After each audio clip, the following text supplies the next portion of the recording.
क्या मन से मुक्त होना मुक्ति पाना है? देखो, मुक्ति सिर्फ मन से नहीं, हमें तो बहुत चीज़ों से मुक्ति चाहिए। जैसे पिछले कर्मों से, संचित कर्मों से, रिश्ते नाते जितने भी मन वचन कर्म से बांधे, कई समय से इतनी क्रिएशन बनाई, इतनी क्रिएशन, तो उनको उनको वाइंड अप करना है, उनको मुक्ति, जीवन मुक्ति देनी है, उनको परिवर्तन करना है, स्वयं को परिवर्तन करना है। सिर्फ मन से मुक्त होना क्या बात हो गई बताओ? ये तो छोटी सी बात है। आप निर्संकल्प हो गए, लेकिन आपके संचित कर्मों का क्या होगा ये बताओ आप? सिर्फ मन से मुक्त होने से जवाबदारी से मुक्त नहीं हो जाएंगे। जवाबदारी तो बहुत बड़ी है, क्योंकि आप आत्मा भी तो श्रेष्ठ है ना। तो जितनी श्रेष्ठ आत्मा उतनी बड़ी जवाबदारी, जितना हायर पावर उतनी बड़ी रिस्पॉन्सिबिलिटी। तो रिस्पॉन्सिबिलिटी से कैसे भागेंगे बताइए? मन से तो आप निर्संकल्प हो गए, है ना, पर जो अज्ञान भरा हुआ है, सूक्ष्म शरीर में कर्म बंधन के हिसाब किताब भरे हुए हैं, कारण शरीर में सब कर्मों के हिसाब किताब है, सूक्ष्म रीति से भरे हैं, इच्छाएं, वासनाएं, कामनाएं पिछले कई समय से, जब से आप आकारी से साकारी बने और साकार में कई जन्म लिए, और उस समय की जो अतृप्त इच्छाएं, वासनाएं, कामनाएं जो भी है, ये सब कुछ तो अंदर सूक्ष्म शरीर में भरा पड़ा है ना। मन से मुक्त होने से इनका क्या होगा? ये तो रहेंगी। तो ये मन से मुक्त होने से आप इनसे छुटकारा नहीं पा सकते। आपने अज्ञान की जो चादर लपेटी है वो तो खत्म करनी पड़ेगी ना। आपको ज्ञान चाहिए, आपको स्व परिवर्तन चाहिए। तो मन, ये पहला प्रोसेस है कि मन को निर्संकल्प बनाना, ठीक है, ये जरूरी है। लेकिन मन की मुक्ति से सब मुक्ति होगी ऐसा नहीं है। आपको अज्ञान खत्म करना होगा, कर्म बंधन खत्म करने होंगे, तपस्या करनी होगी, योग अग्नि बढ़ानी पड़ेगी, तभी जाके आप अंदर से फ्री होते जाएंगे ना, है ना। मान लीजिए आपका मन का अस्तित्व नहीं है, लेकिन आपकी बुद्धि है और आपके संस्कार है। तो आपके जो संस्कार है पिछले कर्मों के अकॉर्डिंगली बने हुए हैं, तो वो संस्कार तो सामने आएंगे ही ना, है ना। तो मन अभी शांत कर लेंगे, लेकिन फिर भी संस्कार, पुराने कर्म बंधन मन के अंदर जरूर अटैक करेंगे। तो कंप्लीट जीवन मुक्ति की ओर जाना है, जहाँ पे हम एक ऐसी अवस्था में पहुंच जाएं जहाँ मन भी ये सतो रजो तमो के ये तीनों गुण से ऊपर उठ जाए, नित्य आनंद स्वरूप, परम आनंद स्वरूप में पहुंच जाए, है ना। आपके जीते जी ही आपकी सभी वासनाएं खत्म हो जाए। जैसे बड़े बड़े ऋषि मुनि, मतलब ब्रह्म ऋषि की बात करें तो वो इस टाइप के थे कि उनकी वासनाएं जीते जी खत्म हो गई थी। एक बच्चे की तरह उनके अंदर उनका बिहेवियर, मतलब बिहेवियर मीन्स क्या, उनकी, आप इतने, जब उनके ओरा में जाएंगे आपको इतनी कोई प्रकार का भय नहीं होगा उनके ओरा में, या कोई डर नहीं, कोई, आप उनके करीब जाएंगे तो आपको कोई ऐसा लगेगा ही नहीं, क्योंकि उन्होंने अपने अंदर से सब वासनाएं खत्म कर दी, सब डर, है ना, जितने भी बुरी फीलिंग्स हैं वो सब खत्म हो चुकी है। वो एकदम निर्बंधन हो चुके हैं ना। कोई भी इच्छा है, कामना है, वासना उनको बांध नहीं सकता है। वो एकदम जीवन मुक्त हो चुके हैं। कहने का मतलब यह है कि रियल में ये स्टेज को पाना है ना। सबसे बड़ी स्टेज है जहाँ कोई डर ना हो, भय ना हो, ना जीवन का, ना मृत्यु का, ना पैसे का, ना मोह, ना काम, ना क्रोध, ना सभी चीज़ों से मुक्त। ये जो अवस्था है वो है जीवन मुक्त अवस्था, वो है परम लाइट, परम प्रकाश की अवस्था, परम आनंद की अवस्था। तो मन से मुक्ति ये सबसे पहला स्टेज है, वो भी हमारे ज्ञान से हो सकता है। जब तक अज्ञान मन में रहेगा, आप दुनिया के, ब्रह्मांड के नियम को नहीं समझेंगे, पृथ्वी के नियम को नहीं समझेंगे, क्रिएशन को नहीं समझेंगे, आदि मध्य अंत को नहीं समझेंगे, तब तक मन इन सब मुक्त नहीं हो सकता है। क्योंकि मन बार बार वो भय के संकल्प करता रहेगा। तो आप अपने ज्ञान से इस अज्ञान को खत्म करेंगे, है ना। तो ये बात बहुत इंपॉर्टेंट है यहाँ पे। तो मन से मुक्त नहीं, संपूर्ण जीवन मुक्त अवस्था की ओर आगे बढ़ना है। संपूर्ण ज्ञान को धारण करके उस हिसाब से आपका आचरण होना चाहिए, आपका जीवन होना चाहिए। आगे है, क्या हम कह सकते हैं कि संसार वो है जो दिखता है और सच या सत्य वो है जो नहीं दिखता? ये तो देखो गीता में लिखी हुई बात है, जो दिखता है वो नाशवंत है, जो नहीं दिखता वो सत्य है। तो सत्य इन आंखों से देखा नहीं जा सकता, क्योंकि सत्य तो तत्वों से परे होता है। ये 5 तत्व की दुनिया में आपको सत्य भी नहीं मिल सकता, तो परम सत्य कैसे मिलेगा? सोचने वाली बात है। तो मन, इंद्रिय, बुद्धि से परे ये चीजें हैं, इनसे आप उसका पता नहीं लगा सकते। ये कोई साइंस की लेबोरेटरी नहीं है कि मैं यहाँ प्रयोग करूँ और ये सत्य बाहर निकल आएगा। नहीं, अभी तो जो हम निकालेंगे यहाँ पे वो सिर्फ इस भौतिक जगत के नियम और उसके रिजल्ट ही ढूंढ पाएंगे। ये भौतिक जगत की बात है, यहाँ उस जगत की तो कोई बात ही नहीं है, उसके तो नियम यहाँ कोई जानता भी नहीं है, और कोई साइंस की लेबोरेटरी में वो तैयार नहीं हो सकता है, ना सत्य ना परम सत्य। वो तो आत्मा की पावर से बनी हुई चीज़ है, तो आत्मा की पावर को ही समझना जरूरी है। तो इसलिए इस संसार में जो दिखता है वो नाशवंत है, जो नहीं दिखता है वो सत्य है। आगे, क्या मुक्ति की गहरी इच्छा रखना एक प्रकार का बंधन है? क्या मुक्ति का जिद या इच्छा हमें एक बंधन में बांध देता है? देखो, पहली बात तो ये कि मुक्ति मुक्ति माने मोक्ष, ठीक है। तो मोक्ष आज नहीं तो कल मिल ही जाएगा, सभी आत्माओं को मिलेगा, ठीक है। लेकिन तुम बेहद की आत्मा हो तो आपको मुक्ति की ओर नहीं बढ़ना है, आपको जीवन मुक्ति की ओर बढ़ना है आगे। यही तो इस ज्ञान का फायदा है ना। तो देखो, ये भी एक इच्छा, मतलब चाहे इसको हम इच्छा नहीं कहेंगे, जो हमारी जीवन मुक्ति का जो हमारा संकल्प है, ये एक इच्छा नहीं है, ये हमारा गोल है ना। ये इच्छा तो भौतिक जगत की होती है ना, वो इच्छा नहीं है, वो तो हमारा अधिकार है। हम तो वो खुद ही थे, हम तो वही परम सत्य थे, है ना। मतलब आपके पिताजी ने आपके लिए जो छोड़ा है वो तो आपका अधिकार है। तो आपकी आत्मा के जो रचयिता है वो बेहद के परम पिता है, वो अविनाशी है, वो अविनाशी परम पिता है ना। तो आप भी उसी समान थे, ठीक है। तो आपका वो अधिकार है, आपका वो, अभी हम मनुष्य बने इसलिए हम उसको अपना गोल बना के रखें, मतलब हमारा लक्ष्य है कि मनुष्य से हमें वापस वो ओरिजिनल फॉर्म में जाना है, मूल स्वरूप में जाना है। तो ये कोई बंधन नहीं है ना। बंधन तो तब होता है जब जबरदस्ती किया जाता हो, है ना। बंधन तो यस, यहाँ फ्री विल की भी बात नहीं है, वो जो हम है वो है। अगर मुझे 100 लोग पूछे, 1000 लोग पूछे या 10 लाख लोग पूछे कि भाई तुम्हारा नाम क्या है, तो मैं यही कहूंगा कि इस शरीर का नाम तो अनंत ही है, ठीक है। मेरी आत्मा भी अनंत है और शरीर भी अनंत है, इसमें कोई नई बात तो है नहीं। तो चाहे तो इसमें कोई बंधन नहीं है, ये मुझे बांध के नहीं रखता ये नाम। परंतु कहने का मतलब ये है कि जो मेरा लक्ष्य है, लक्ष्य किसी को बांधता नहीं है। और हमारा भौतिक जगत का लक्ष्य तो है नहीं, कोई भौतिक विषय प्राप्ति का लक्ष्य नहीं है, भौतिक जीवन प्राप्ति का या भौतिक चीजों की प्राप्ति का लक्ष्य नहीं है। हमारा तो अविनाशी लक्ष्य है, जो हमें इन जीवन मृत्यु से परे ले जाए, हमें इस मृत्यु लोक से अमर लोक ले जाए। तो इसीलिए ये कोई बंधन करता नहीं है। हमें दिन में हजारों बार नहीं, करोड़ों बार सोचना चाहिए कि मुझे अब जीवन मुक्त होने का, मैं डिजायर फ्री, ये जो मेरी अवस्था है वो मुझे वहां तक पहुंचना है। यस, अगर लक्ष्य बांधता है तो वो लक्ष्य नहीं, सही लिखा आपने। तो कहने का मतलब ये है कि जो हम है वो हम है, तो ये कोई बांधता नहीं है। बंधन करता तो वो है जो हम नहीं है और वो हम लाना चाहे, जबरदस्ती हम चौधरी बने तब। तो हम तो जो है वो तो है, तो इसलिए जो चीज़ है वो है, इसलिए टेंशन की कोई बात नहीं है। और ये हमें इच्छा कोई बांधती नहीं है, क्योंकि ये भौतिक जगत की नहीं है। विश्व कल्याण का हमारा जो संकल्प है ये भी हमें नहीं बांधते। ये तो स्थित प्रज्ञ के लक्षण है, वो तो उसका कैरेक्टर है ना। तो ये हम तो बेहद की स्थित प्रज्ञ है। यस, हर जीव, हर आत्मा का कल्याण। यस, हाँ बिल्कुल।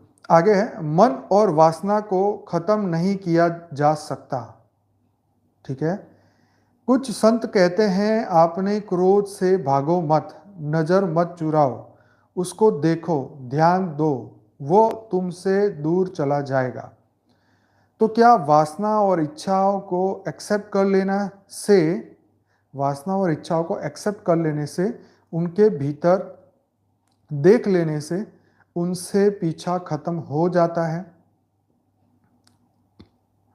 भाई देखो, वासना और इच्छाओं को एक्सेप्ट करने से, अपनी बुराइयां को एक्सेप्ट करने से आप उससे एक स्टेप आगे बढ़ सकते हैं कि हाँ वो मेरे अंदर है। क्योंकि जब तक हम मानेंगे नहीं कि भाई वो, अगर वो नहीं है वो तो नहीं है, लेकिन अगर जिन आत्माओं में अगर है, अगर वो एक्सेप्ट करते हैं तो फिर उसके आगे बढ़ सकते हैं। आप अगर मानोगे ही नहीं और वो आपके अंदर है तो आप सत्य समान नहीं है, क्योंकि आप झूठ को एक्सेप्ट कर रहे हैं, है ना। तो जो है वो है, तो आपने उसको एक्सेप्ट कर लिया, अब उससे आप आगे बढ़ना है। लेकिन उसके अंदर उसका सॉल्यूशन हमें ढूंढना चाहिए, उसका जो रेमेडी है वो ढूंढना चाहिए, उसका रास्ता निकालना चाहिए। यस। तो मन और वासना खत्म नहीं किया जा सकता, ऐसा नहीं है, ये खत्म हो जाता है परम ज्ञान से, परम लाइट से, परम प्रकाश से, परम महाशांति के संकल्प से। जब हमारी बुद्धि बदल जाती है, हमारा मन बदल जाता है, संस्कार बदल जाते हैं, तो इन पांचों विकारों के अस्तित्व ही नहीं रहते। जब हम जीवन मुक्त के जीते जी जीवन मुक्त के अवस्था में पहुंच जाते हैं, तो ये सिर्फ वासना और ये इसकी बात नहीं है, मन और वासना की बात नहीं, आप ऐसी कई चीज़ों से ऊपर उठ जाते हैं और पहुंचा जा सकता है, ऐसी कोई बात नहीं है। यस, ज्ञान आएगा तो वैराग आएगा, सिंपल सी बात। और वैराग आएगा तभी आप धीरे धीरे धीरे माया की जगत से दूर जाएंगे। जैसे जैसे परम सत्य की ओर आगे बढ़ेंगे तो ये सब कुछ छूटना ही छूटना है। यस यस, बेहद का ज्ञान एकमात्र ही दवा है, ये परम सत्य है। जब मैं कॉलेज में पढ़ता था तो मुझे ऐसा लगता था कि ये लोग इतनी बातें तो करते हैं, पर ये बातें मुझे नहीं लगता कि ये पॉसिबल हो। तो बीके की वाणी भी पढ़ते थे, सुनते थे, लेकिन वो विनाश की बात आती थी तो दिमाग खराब होता था। तो मुझे ये ऐसा लगता था कि ये लोग इतनी बातें करते हैं, पर वाकई में ऐसा जीवन हो सकता है या इस तरीके से जीवन जिया जा सकता है? तो मुझे इन बातों पे यकीन ही नहीं था कि वाकई में ये जीवन ऐसे बदल सकता है, मुझे पता नहीं था। और मैं उसके लिए पूरा प्रयास करता रहा और वाकई में ये जीवन बदल गया। और ये परम सत्य बात है, ये मेरे खुद के जीवन का अनुभव मैं आपको बता रहा हूँ। जो माइंड जो गुस्सा करता था या इस स्टेज में था, आज वो माइंड एकदम परम शांति की अवस्था में है, परम लाइट, परम प्रकाश। नहीं तो ये ज्ञान रुकेगा नहीं, तुरंत ही निकल जाएगा। सेल्फ रियलाइजेशन होगा तब ये बदलाव आएगा, हमारा आत्मा की अनुभूति होगी तब ये रुकेगा, है ना। परम प्रकाश, परम लाइट के हम अनुभूति करते रहेंगे, आत्मा जागृत होगी तभी ये रुकेगा, है ना। नहीं तो जैसे गुस्सा किया वो 1 मिनट में भाग जाएगा, उसका क्या है। वो तो जैसे ही आप वो अवस्था में आए वो तुरंत ही भागा, है ना। वो क्या नाम था, विक्रम वेताल आता था ना, कि उसको बोलता था जैसे तूने मेरे प्रश्न का जवाब दिया और मैं यहाँ से भागा। वो राजा था, उसको सत्य बोलना पड़ता था, वो प्रश्न पूछे उसका जवाब देना पड़ता था। तो बात ऐसी है कि यहाँ पर यही है कि जब हम असत्य बनते हैं तो ज्ञान, हमारी बुद्धि भ्रमित हो जाती है, ज्ञान 1 मिनट में हम छोड़ देते हैं। इसलिए कई लोग जीवन में आते हैं, ज्ञान बहुत अच्छा सुनते हैं, फिर इच्छाएं वासनाएं उनको वापस खींच जाती है तो वो ज्ञान छोड़ देते हैं। इसलिए आना जाना चलता रहता है। तो इसलिए कोई वो बात नहीं है कि कौन आएगा कौन जाएगा, सबको फ्री विल है ना। जो चाहे अच्छा कर सकें, जो चाहे बुरा कर सकें। हम इसी जीवन में चाहें तो अगले जन्म में जानवर बन सकते हैं। हम इसी जीवन में चाहें तो हम ब्रह्म समान बन सकते हैं। आज ही अभी ही हम डिसीजन ले सकते हैं कि हमें करना क्या है। आज ही इस जीवन का कितना महत्व है, आज इस समय 1 सेकंड का जो आप डिसीजन लेंगे और उस पर अगर आप चलें तो आप मनुष्य से सीधे शिवत्व को प्राप्त कर सकते हैं। महाशिव, परम महाशिव समान बन सकते हैं। कोई दुनिया में आपको रोक नहीं सकता है। पहली बात यह है, अगर आपने तय कर लिया, अपनी बुद्धि ने तय कर लिया, आपने परिवर्तन कर लिया, परिवर्तन कर लिया, तो आप 100% पर ब्रह्म समान, क्योंकि आप उस अविनाशी के अंश है। तो उस अविनाशी तो गजब है, उनका पावर इतना गजब, आप उसके बारे में कल्पना भी करो तो मन खुश हो जाए आपका, है ना। तो वो खुशी उसके अंदर है, वो परम परम परम परम खुशी का सागर है, परम परम परम लाइट का सागर है। वो कितना अच्छा है, मतलब उसकी कल्पना भी करके देखो कितना मन खुश हो जाएगा। वो कभी किसी से बदला नहीं लेता, कभी किसी से कोई द्वेष नहीं, कहीं कुछ नहीं। ऐसे ही तो गुण हमें प्राप्त करने हैं।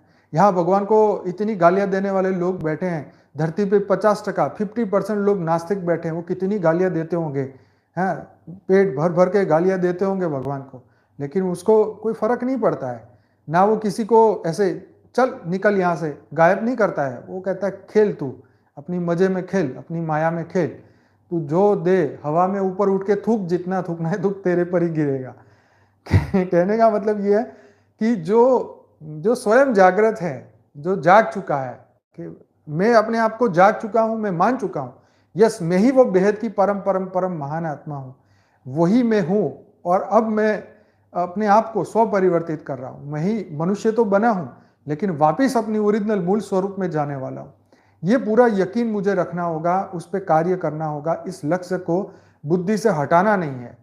अगर ये लक्ष्य हटेगा तो डेफिनेटली आप फंसोगे ही फंसोगे, और अगर ये लक्ष्य रहेगा आपका तो जीवन में कुछ भी हो जाए, है ना। जैसे एक बढ़िया बात सुनी कि लहरें और सागर, है, दोनों एक है या अलग है? तो किसी ने कहा जी लहरें तो अलग है, सागर तो शांत है, लहरें देखो कूदम कूद करती है। तो क्यों भाई ऐसा क्यों करती है? क्योंकि देखो वायु तत्व उसको हिलाता रहता है, लहरें कहाँ से होती है? वायु तत्व से।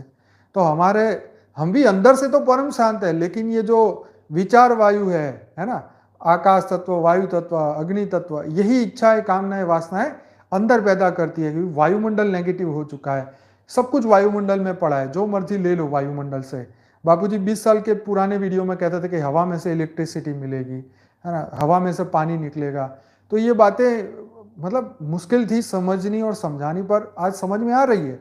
तो ये स्पिरिचुअल ज्ञान है, ये डेफिनेटली लोगों को आने वाले समय में समझ आएगा ही आएगा, नहीं समझ आने वाली बात नहीं है, सब कुछ समझ में आएगा।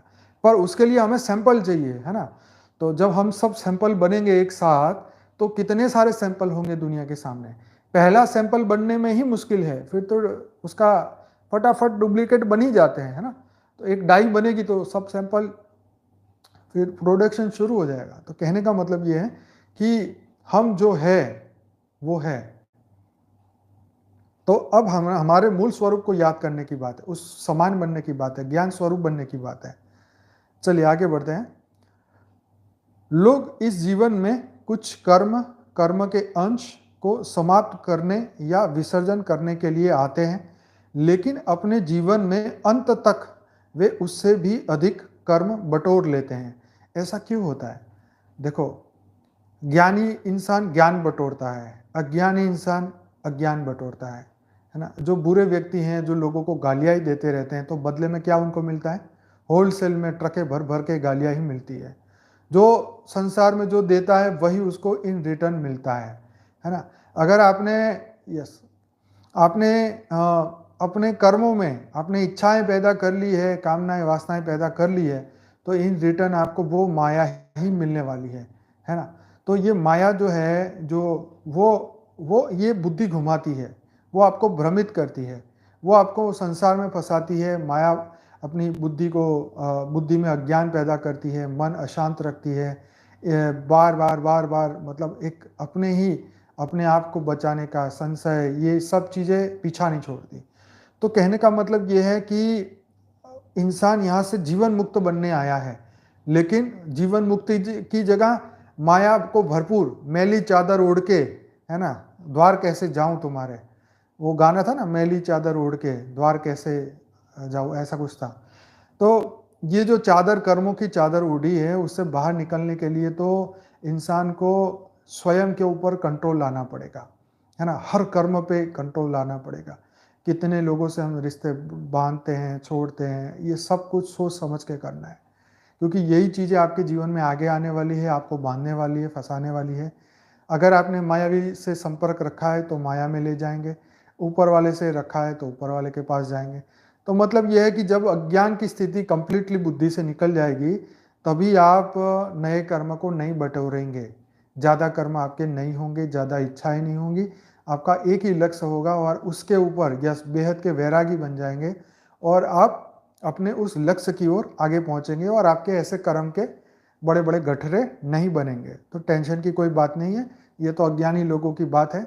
जो अज्ञानी है वो पूरे दिन में एक सेंटेंस भी ज्ञान का उसको याद नहीं आता है, बस पूरे दिन बुद्धि भ्रमित रहती है, इधर उधर में फंसी रहती है, तो इसीलिए बेचारे कर्म पे कर्म बांधते जाते हैं।